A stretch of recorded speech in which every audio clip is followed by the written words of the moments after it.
আনাস ইবনে মালিক থেকে বর্ণিত হাদিস, নবীজির এক সাহাবী রসুলের সামনাসামনি বৈশা হাসতেছেন। তো রসুল জিগায়, তুমি হাসো কেন? সাহাবী জবাব দিচ্ছে, ইয়া রাসূলুল্লাহ, আপনার কাছে আসলেই আমার হাসি উঠে এই জন্য যে আমি তো এমন একজন পূজক ছিলাম, মূর্তি পূজারী। আমার পূর্বের ইতিহাসগুলি মনে হইলেই আমার হাসি উঠে যে আমি কিসের পিছনে দৌড়াইছি সারাটা জীবন। নবীজি বলেন, ব্যাপারটা কি আমাকে একটু বলো।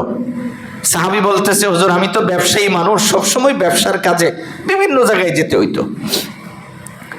এক পর্যায়ে আমি বাড়িতে আসছি, বাড়িতে এসে সন্ধ্যার সময় বাড়িতে ঢুকছি, হঠাৎ করে রাতের বেলায় আমার খবর হয়েছে যে এই রাত্র থাকতে থাকতেই সিরিয়া থেকে একটা ব্যবসার কাফেলা আসবে।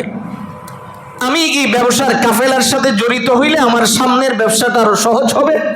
আমি এই জন্য তাড়াহুড়া করে ব্যাগপত্র গুছাইতেছি, কারণ আমার সফরটা তো লম্বা সময়ের, কয়েক মাসের সফর। বের হওয়ার সময় আমি আমার বিবিকে জিজ্ঞেস করলাম, ঘরের মধ্যে কোনো মূর্তি টুর্তি আছে? কারণ আমাদের তো ওই যে 12 মাসে 13টা পূজা, এরকম পূজা করার জন্য মূর্তি তো সাথে করে নিয়ে যাইতে হয়। আমার স্ত্রী বলতেছে, না নাই তো। আমার স্ত্রী খুব ভালো কাজ জানতো। সে করলো কি, ঘরের ভিতরে আটালু খেজুর ছিল, খেজুর দিয়ে একটা মূর্তি বানায় আমারে দিয়ে দিছে, যে এটাই আপনি ব্যাগে ভরে লয়ে যান, যখন দরকার হইব যা কিছু করার আপনি সামনে কোয়েন। তো সাহাবী বলতেছি, ইয়া রাসূলুল্লাহ, আমি যখন সফর শুরু করছি, সফরের এক পর্যায়ে আমার খাদ্য শেষ। আমি তখন মূর্তিটাকে সামনে রাখলাম, আমি রেডি হয়ে বসি। বয়া যা ফরার আমি পড়ছি, ফরার পরে কইতাছি, আমার এখন খিদা লাগছে, খাওয়ান দাও। দেখি যে নড়েও না চড়েও না। লম্বা সময় কোয়ার পরে রাগ উঠতে গেছে গা, ফট করে আমি তার নাকটা এরকম খামসা দিয়া ভেঙে না খাই ফেলাইলাম। দেখি যে নাক খাইছি, নড়ে না, কথাও কয় না।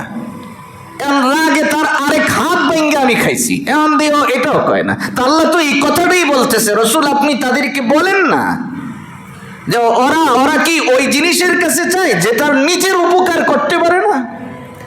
আমনে যে ফেসার চেহারা লাগায় এসো হে বৈশাখ, তাও আবার লম্বা করে দেখবেন ওইটা একদম বড় করে লেখা রাখছে এই বুকের উপরে, যে এই যে আপনি ডাকটা দিলেন আর এই কাজটা যে করলেন, এই কাজটা আপনাকে কে শিখাইলো এটা একটু পরে বুঝেন। আগে দেখেন আপনি যে কাজটা করতেছেন এটা ইসলাম কতটুকু সমর্থন করে।